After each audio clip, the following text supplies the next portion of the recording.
abange eri gye ndibeera nga nvudde mu mubiri guno ogutabeerera. Antegekera obulamu abange eri gye ndibeera nga nvudde mu mubiri guno ogutabeerera. Tegekera obulamu mikwano eri gye ndibeera nga nvudde mu mubiri guno okuvunda. Oli omugagga mu Luka 12 yategeka n'amenya amawanika n'agaziya byonna nga bya mubiri gwe. Naye nze nsaba amagezi wano ku nsi fune 10 ne mu buli obujja fune obulamu obutagwawo. Antegekera obulamu abange eri gye ndibeera nga nvudde mu mubiri guno ogutabeerera. Tegekera obulamu mikwano eri gye ndibeera abirira ddala omulamu. Njagala kubuuzaako nti wasuze otya? Nzikiriza nga Katonda akumye bulungi era nga mwesigwa nnyo eri obulamu bwo mu linnya erisinga mannya gonna erya Mukama waffe Yesu. Wasuze otya? Nzikiriza nga kwadde amakya amalungi. Tuli mu mwezi gwa 2 ennaku z'omwezi ziri 6. Obudde no butambula, obudde butambulira ddala omwaka 2024 bingi nnyo ebigenda maaso mu ggwanga, bingi nnyo ebigenda maaso. Neetukkiriza Katonda nga mwesigwa oyo atukumye akyatwadde obulamu n'omukka okussa. Nzikiriza luli kyolunaku olwo lumu nga sikyaliwo nga nolonga mo nga sikyaliwo. Haleluya. N'olwekyo obudde bonna Mukama bwatuwadde tubukozese okukola ekyo kye tulina okuba nga tukola, kubanga tomanya. Haleluya. Tomanya. So we live for a purpose. We live a purposed life. Tetubeera mu bulamu bwa kwekweka, tetubeera mu bulamu tetubeera mu identity, faking identity. We live a real purposed life. Buli obeera mu bulamu nga buli compromised, ekyo si kirungi nnyo wadde n'omunogumu. So you have to live a life that God has purposed for you. Bw'obanga tolina ssente mukaddaku nga tozirina, to fakinga kulwana kubeera nazo kubanga tozirina. At the end of the day ojja kuba ogenda kukola ensobi. Mbagala nnyo mwenna mu linnya lya Mukama waffe Yesu. Nze Nicholas era wendi wano njagala kwebaza Katonda kulama mwenna mu linnya lya Mukama waffe Yesu abira ddala omulamu. Bigambo bino byengenda okwogera kituufu nzikiriza nga tebinyuma, era nange olumu nsirikirira bwendi nempulira nga ndaba tebinyuma, era nga biyinza okuwulikika mu matu g'omuntu omu ng'awulira obusungu obutali butono. Manyi bulungi nnyo kiki ekiyinza okuddako, era manyi bulungi nnyo kiki ky'oyinza okuba ng'olowoozaako mu bino ebigambo byenjogera. Kye bayita enjiri oba obuweereza bwe tulimu, obuweereza si bwangu, obuweereza buzibu nnyo nga gye nkikomeza. Oli ayinza okuba olowooza ku level gy'otenze na kulowoozaako. Bulinganga gavumenti bulinganga gavumenti si nyangu. So n'obuweereza no nabwo we butyo we buli, si bwangu wadde n'omundi n'ogumu n'akatono. Olumu osirikira n'ogamba naye ddala leero sigenda kwogera, naye ogenda okuwulira nga obuliddwa emirembe ate ng'olina okwogera. Waliwo eri abamu abalowooza nti oba oli awo tugenda kwogera bibasanyusa byokka. Kibi nnyo era kizibu nnyo. Nsobola okukola content, nkiddemu, nsobola okukola content gwe mwagala wano. Nsobolera ddala okukola content gwe mwagala wano kubanga nange nandyagadde okubeera ne following ku page kuno ne viewership biki twala tugende buli wodda. Nkisobolera ddala, nkisobolera nno ddala nkisobola. N'ekigasa ki? At the end of the day kigenda kugasa ki? Kigenda kusanyusa gwe oboli awo ojja kudda kuno onyumirwe ennyo kubanga njogedde by'oyagala. But at the end of the day, I live a purposed life. Manyi ekyokukola Mukama ibazibwe newankubadde nga mmanyi nti kyenkola kiri risiki, naye era kyenina okukola kubanga olunaku lujja kukyaluma ffenna nga tetukyaliwo. Either oyinza okunsookayo oba nze nina okusookayo, naye byonna we live a well purposed life. Mutume wa Kristo yayogera mu Bayibuli olunyiriri lwali lw'Abasessalonike ekisooka, Basessalonike ekisooka 2:4, ng'ayogera ku njiri eyatuteresebwa, ku njiri eyatukwasibwa. Basessalonike ekisooka 2:4 ng'ayogera ku njiri eyatukwasibwa eyatuteresebwa. Mukama ibazibwe, ng'agamba nti tetwogera ng'abasiimibwa. Nkuweereza olunyiriri oluwulire ndokuwe ku screen yo male tugende ku kiddako. Basessalonike ekisooka 2:4 tandika n'olwokusatu, kubanga okubuulirira kwaffe si kwa bulimba so si kwa bugwagwa so si mu bukuusa. Kyekiri kyenkugambye nti buli tubeera mu bulamu buno tolina kuyimirira mu bulamu buno ng'oli mu bukuusa. Bangi bafa ne mubawulira, naye nga mu kufa kwe kyabadde ali kirala ne munda kirala. Abadde kirala eno waggulu mu bulamu naye ng'eri munda kirala. So kitegeeza he has been living a fake life, a compromised life. So ffe tulivinga obulamu bwe tulina, Mukama ibazibwe nnyo, nga si kwa bugwagwa era nga si mu bukuusa. Basessalonike ekisooka 2:4 agamba naye nga bwe twanyisibwa wanji tukaddemu, naye nga bwe twasaanyizibwa Katonda okuteresebwa enjiri, bwe twogera bwe tutyo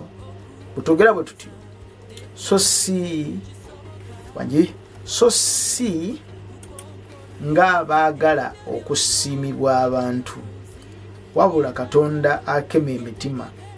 So twogera enjiri eno nga si mu bukuusa and without pleasing men. Bwe twogera ebigambo nga bisanyusa nnyo abantu, we go out of God's purpose.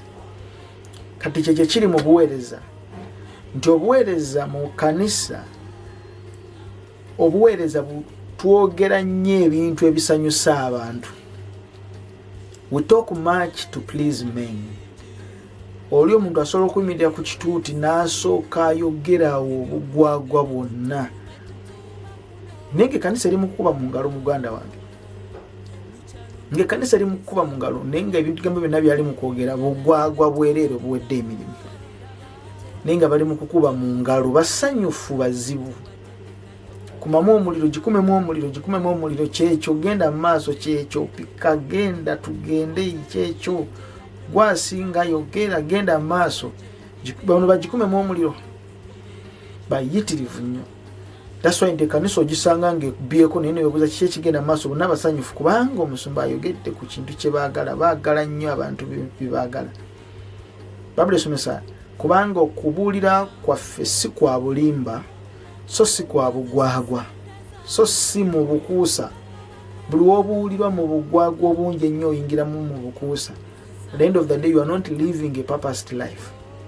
Bwekitano bwe kiri kive ne kingira naffe mu bakkiriza nti buli muntu yenna agenda okujja okwogera ku kintu ekitakwatagana oba kyotakkiririzaamu oba kyotakkiriziganya nakyo, then you are becoming an enemy. Kyekiringa ng'eri mu gavumenti kye nakugambye nti obuweereza kati bulinga gavumenti, nti oli kasita ajja n'ayimirira n'abeera against the government, oba najja n'agamba nti nerera kino kimukoze tekiriyo kyetaaga tukikyuseemu, then you are becoming an enemy. Oli kasita ajja n'ayogera ku kintu nti neda twetaaga enguudo, twetaaga kino, twetaaga amadagala, bagundi bannange kino kiyitiridde tukikyuseemu, then you become an enemy. And some of them they get punishments kubanga ayogedde ekyo. Kati agenda kufuna yabamukubira mu ngalo, ate at the same time agenda kufuna yabatamukubira mu ngalo. bwe kitono ne kanisa ya Kristo bwete bweri. Si kanisa yokka n'omuzikiti bwe gute bwe guli. Si muzikiti gwokka n'abasamize bwe bato bwe bali. Mukama waffe bazibwe nnyo. So Bible esomesa nti si ng'abaagala okusimibwa abantu wabula si ng'abaagala okusimibwa abantu. Mukama waffe yebazibwe. Si ng'abaagala okusimibwa abantu. Haleluya. Kakati ekigendererwa kyaffe oba ekigendererwa kyange okwogera ebigambo bino nkimanyi bulungi nnyo mu mutima gwange ya 100% nti eriyo abantu bangi nga tebabyagala. Ekyo nkimanyi bulungi nnyo. Era we are living by the grace of God. Ekyo kinyagala okugamba. We live by the grace of God. Kubanga ebintu byakyukamu. Bagalatiya essula esooka n'olunyiriri olw'10. Babula esomesa nti kubanga kakano mpemberera abantu nanti ki Katonda. Nanti ki nsala amagezi okusimibwa abantu. Singa nali nga nkyasimibwa abantu sandibadde muddu wa Kristo. Wangi? Kubanga kakano mpemberera bantu nanti ki Katonda. Ojogoberera. Mpemberera abantu nanti ki Katonda. Am I here to persuade men? Oh, God. Or am I here to seek to please men? Or God? For if I yet pleased men, I should not be the servant of Christ. Kama ibazwe sandibadde muddu wa Kristo. Kubanga buli wobeera omuddu wa Kristo obeera ogoberera Fountain, obeera ogoberera CEO, obeera ogoberera Commander in Chief nga ye Kristo waffe. Ekyo kyeyakukwasa okwogera kyolina okwogera. Kyeyakuteresa okukola kyolina okukola.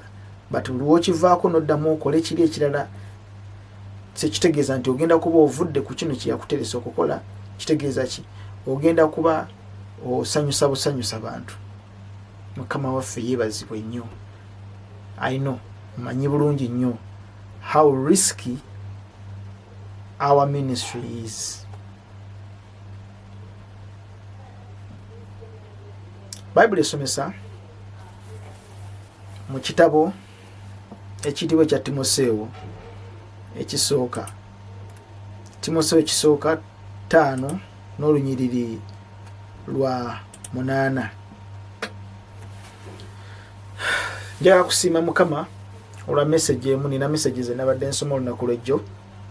Oluganda omu yampeereza messages ezo. Zanyungudde amaziga n'ensiriikiriramu emyaka nga 10 emabega ne wano. N'ensiriikirira n'empulira ebigambo byabadde bingi mu mutwe gwange. Njala kugamba Mukama akuwa omukisa. Emessage yatuuse bulungi nnyo kyemanyi kwoli owuliriza era olaba. Nemune tewali kyakukola. Tewali kyakola. Mu linnya lya Mukama waffe Yesu abeera ddala omulamu. Njala kutegeeza leero weetuli enkya tetuliiwo. Leero weetuli enkya tetuliiwo. Naye omuntu yenna, Timoseewo ekisooka 5:8. Naye omuntu yenna bw'atajjanjaba babe n'okusinga ab'omu nnyumba ye nga yeegaanya okukkiriza, era nga ye mubi okusinga atakkiriza. Beg your pardon. Omuntu yenna bw'atajjanjaba babe n'okusinga ab'omu nnyumba ye nga yeegaanye okukkiriza, era nga ye mubi okusinga atakkiriza. Oluzungu lugamba, but if any provide not for his own and especially for those of his own house. He hath denied the faith and is worse than infidel. Puliriza mukwano gwange. Ekkanisa ya Kristo olwaleero erina ebizibu ebigirina ebigyetoolodde nga tetuli wamu ffenna mu kukkiriza awamu n'okugonjoola ensonga zonna eziba zitambula mu buweereza olw'ekisa kya Kristo. Kino ogenda kukigaana oba ogenda kukikkiriza. Abalokole be bakyasingidde ddala okubeera ne broken marriages. Nkyogedde. Abalokole ennamba esinga ina obufumbo obuli ku lubereberye okuyiika naye nga kivudde ku negligence yaffe. What is negligence? Twesulirayo gwa nagamba. Nagamba musajja aliyo bali bamita nagamba bava okukola omukolo ne mukyala we batula akagaali babavuga. Nagamba asota akagaali nasuka n'akasimba ebbali wali n'agamba banne kamala okugenda okusooka okufuka wano agenda okuwulira eri ekidongo ekivuga nayitirayo n'abagamba kamala okugenda nfune ku lwendo lw'otwenge nzije tugende ffenna. Nagamba yaleka omukyala wano omugole n'omusajja yali abavuga akagaali. Nagamba nasuka n'adduka agenda anywa omwenge eri aleeta omwenge. Yatuuka eri yanywa omwenge n'agangayira nayerabira ne mukyala we gwe yalese n'agamba nja kudda ngende munone. N'anywa omwenge n'atamiira agenda okudda nga mukyala we taliiwo amututte. Kati twesuulirayo nnyo ogwa Nagamba. Ebiseera ebisinga bintu tubifaako tubireka bulesi ne bitambula bityo. Tusoma story emu mu Bayibuli. Omukyala omu yali alina waliwo abaana bali babiri yali kabaka Sulemaani. Ogenda okwetegereza ono omukyala alina omwana omu omulamu n'omulala afudde. Ono wuwe afudde n'amukyusa n'amuwanyisa n'amuteeka ewoli n'akwata oli ekifudde n'akiteeka ewoli. Ebiseera ebisinga ebintu bingi nnyo biri mu kuhappeninga mu mubiri gwa Kristo nga twebase ne batuwanyisaamu ebifudde naye nga twebase ffe tusigala busigazi kola kintu kimu kukuba mu ngalo okugamba nti amiina era amiina. Awo we tuli. Amiina era amiina. Weewaawo era amiina.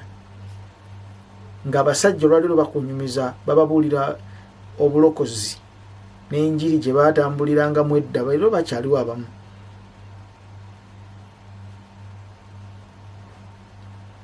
Ne mu Bayibuli tubisoma nenga kati olwaleero kizibu nnyo. Kizibu olwaleero kizibu okuyita owooluganda oba kizibu olwaleero okutuuzibwa ewantu owamu owooluganda ne bamugamba nti owooluganda tuterezeemu wano katono nga kizibu nga wookyogere agenda kwatamu ensawo yafuluma agende. Bayibuli esomesa naye omuntu yenna bw'atajjanjaba babe okusinga ab'omu nnyumba ye babe okusinga ab'omu nnyumba ye nga yeegaanye okukkiriza era nga ye mubi okusinga atakkiriza. Kakati Timoseewo omutume Pawulo awa Timoseewo authority. Omutume Pawulo awa Timoseewo obuvunaanyizibwa ku kanisa eyali egenda okuba ng'esimbibwa. Era waggulu wali mu Timoseewo ekisooka 5:7 agamba nti era n'ebyo obalagire balemenga okubaako ekyokunenyezebwa. So omutume Pawulo awa Timoseewo instructions to the body of Christ gye alina okugenda okulabika nga akonsolinga. Era olwatuka n'abagamba nti kyenva nkuleke kuleete kutereze ebyasigalira. So he was constructed under the authority of Apostle Paul, a lawyer. Now tulina ekintu ekitambula olwaleero nga ekkanisa tulina ebintu ebisuula famire zaffe oba ebintu ebisuula obulamu bwaffe naye nga kivudde ku negligence yaffe. Begyo nsonyiwamu katono. Nga kivudde mu butafaayo bwaffe. Families ziri mu kukutuka day and night. Day and night. Nkugambye tebakyatya kati kuyimirira mu public nti nze nsaliramu ebyange ngenda. Ono akyawo ono leero agoba ono leero engera n'aleeterawo omulala ku kituuti. Oli n'agobera omulala, oli n'afunayo omulala, oli babeera bakamuziika bati mu kinya bamubuliza ewayiseewo wiiki emu bbiri n'afuna omulala. Kitegeeza ono abadde ku bulinzi. Omuntu yenna bw'atajjanjaba babe kasita family oginegelectinga kasita musula obuvunanyizibwa obwazi family zammwe mukama z'abawadde waka mwene mudduka mbu kubanga ministry mwene mudduka kubanga ffe batwise tulinayo conference ya wiki namba ku church tulina conference ya mwezi mulamba so musumba yalagidde tulina okubeerawo ffenna omuntu atabeerewo tagenda kuyimirira kuweereza ku Sunday mubadde ki wanji nti atabeerewo mu practice za mass choir tagenda kuyimirira ku Sunday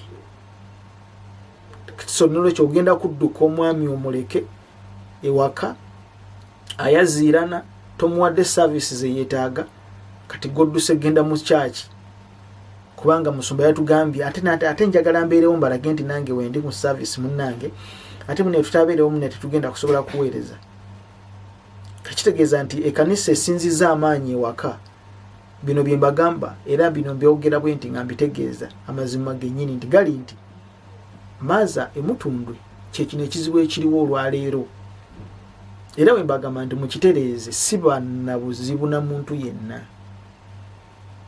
bwe kugamba nti kiri mu kukuba amaka g'abantu era nabagamba nti kibuyaga kanasitula akasolyawo kibuyaga kanasitula akasolyawo basebo ne banyabo tuseka ne tusaaga byonna ne mubikola naye ekintu ekikuwagana n'omubiri gwa mukama waffe Yesu nga kigenda kukubamu empiso gufe mpola gwe guti kiba kizibu nnyo kiba kyetaaga ku addressinga ng'obudde nga bukyali immediately ekkanisa January December wiki ku wiki kukola kusaba kusiiba kusaba si kibi ne buli kimu kifunye obudde bwakyo yemubuulize essula yakusanoonya olisooka buli kimu kifunye akadde kaakyo akadde akokusaba kabeerewo n'akadde akokugenda okukola kabeerewo abasumba mwe mwesiimye mwe abaweereza bakabona mwesiimye nti amwe mulya ku bibbo tolina na pressure n'emu egenda kukusisinkana gwe zigenda kukusangawo ng'otudde bagenda kukola bakuleetere gwe tolina pressure gwe n'onaabateekako lunch hour buli lunaku akawungezi tulinayo evening glory ate ku makya tulinayo morning glory ate Friday ng'eggwako tulinayo overnight 24/7 n'obakuuma nga bajja buli lunaku gwe tosalwa kubanga bills bagenda zisasula motoka bagenda kuteramu amafuta abaana bo bagenda kusoma business z'olina ezimu ezisinga oziggyemu bo nolwekyo tosalwa naye ate bo nabo mulina okubalabirira mulina okubafaako nti wife mulinayo family waka service erina kuggwa ssaawa 7 igwe ssaawa 7 beetegeke baddeyo balabirira abaami baabwe abalina emirimu egyogenda okukola emirala bagende bakole abaami bagende balabirire bakyala baabwe Bebulaniyo 13 oyogera ku kitanda okubeera ekirongoofu ekitanda ky'abafumbo kiri mu kuyulikamu buli lunaku abamu nze ninamu abaweereza bali awo bajja abamu bayogerako nange nga tunyumya ku mboozi z'obuweereza abaweereza bali awo bano baleeta marriage issues ne babagoba babagambyawo nti oba temusobodde kutegeragana mugende mu kooti z'amaka naye nga babaddewo awo tebasobola kukuwa budde kutuula wansi kuwuliriza kasasiro wogwo ogenda kubawa ogenda munyumiza biki byogenda okumugamba ogenda mugamba biki nga nekenyininyi byomugamba tabikola kati bujinga watule wansi akonyumiza akwe counseling mu marriage bujingo akwe counseling mu marriage ogenda omugenda musumba manya akumpa ku magezi mu maka gange magezi kigagenda okukuwa Bible esomesa naye omuntu yenna bw'atajjanjaba babe n'okusinga ab'omu nnyumba ye nga yeeganya okukkiriza era nga ye mubi okusinga atakkiriza naawe luno olunyiriri lwenkyasoose okulaba nga lukompeyalinga atakkiriza nakkiriza nti be bamu ku levo y'emu atakkiriza okutuuka ku levo yakkiriza kutuka ku level yemu basebo ne banyabo. That is when you misuse marriage. That's when you misuse your family. That's why nze bagamba nti abaami abali awo ekintu ekiri mu kusibukawe Mutundwe ekimeze era ekiri mu kumera abasajja nga batandika okudinayinga responsibilities zaabwe waka nga muri in terms simanyi tulimu in the name of serving God. Which type of God oyo atakiriza abantu mmwe kulabirira beewammwe waka mu nju yo okusinga ab'omu nju akusinga ab'omu nnyumba yo ng'owanika Bible mu bbanga nti Mukama yeebazibwe naye ng'ewaka bali mu kweyayuuya. Eno nga mami agamba nsomera Matayo 6:6 nga naawe obikula Bible ng'osoma. Mami neeyongereyo naye owoza mami neeyongereyo abeeka bali mu kukulaba ku TV bagamba naye singa bamanyi nti kino ekisajja kidomola kyereere ekikalu ekitalina mu kategeera. Tuli wano tuli mu kwewola buwunga ku dduuka yaali eri aleze magulu. Then buweereza kika kyo. Ensonga eno mulina okugikwata n'obwegendereza kubanga ekigenda okugivaamu kigenda kubeera kikambwe. Mmanyi bulungi nnyo bino ebigambo byenjogera temubyagala era comments zonna ze mukola nzisuubira n'ebiyinza ovaamu mbisuubira mbimanyi bulungi nnyo. Naye abaye tuwemberere kwagala bwagalwa abantu nanti ki kusimibwa Katonda nanti ki tuwemberera abantu.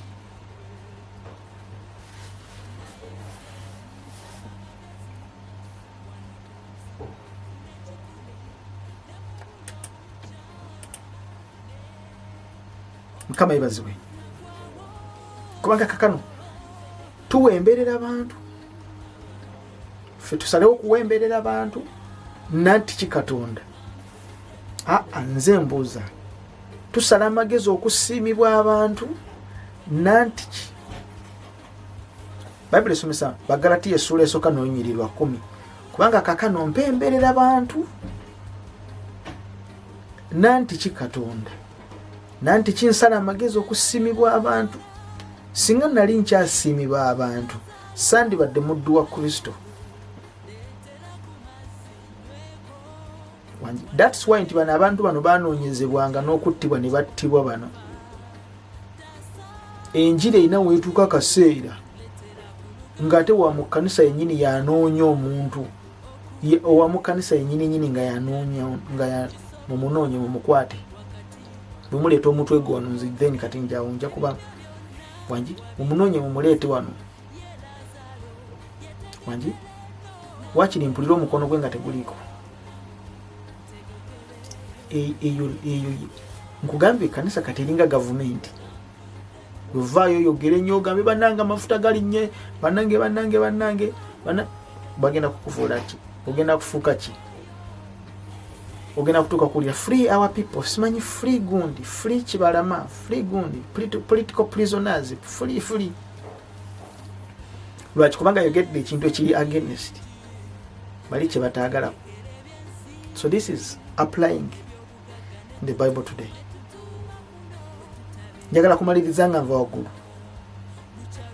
njagala kubategeeza abantu mwenna abakuŋŋaanira e Mutundwe manyi mpulikika nga ndi mulabe wammwe nnyo era manyi obusungu mulina bungi nnyo era manyi omuntu omu ku mwayinza okunsanga ebbali ne bagamba nti yuyo Nicholas wali nti yoyo mwangwe mumpa omuguwa wangi agenda kugula ali gundi kulya mmere wali mwangwe wangi yoyo wali eri nti ye kubanga mwe mulowooza ndi mulabe wammwe akyasookedde ddala number 1.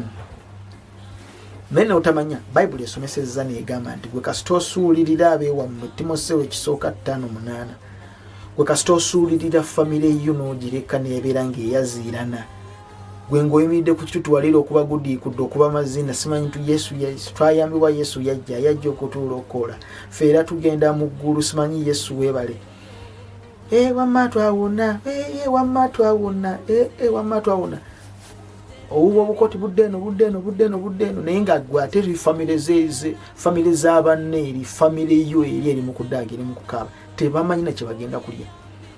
Kati kyekiri Mutundwe awo maaza mu mutima omulungi sikulinaako nsonga ndala ne Mutundwe. Nze buli nsonga gye nzize njogerako muze muzikolako. Eno ensonga eno tugimalirize, nze kasita mugimaliriza temuliddamu kuwulira nga njogera ekigambo mu kamwa kange ku Mutundwe. Ndayidde tukaddemu ndayidde.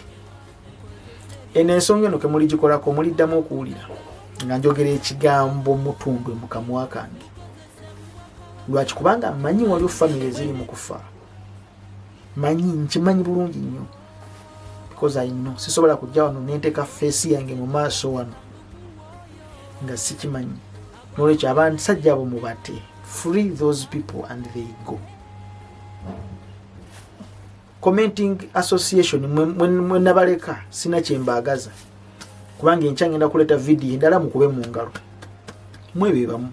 Leero mugenda kuba mu ngalo, enkya mugenda kunyiiga. Bwe naleeta video endala nga mukuba mu ngalo. Kati mwe mbamanyi eno message egenda eri Mutundwe wamaaza ne Muzaito mu Mugerwa. Abantu abo mubaleke, maaza mu mugambe please, abasajja mubaleke baleme kubeera under your custody. Mukama bankumire.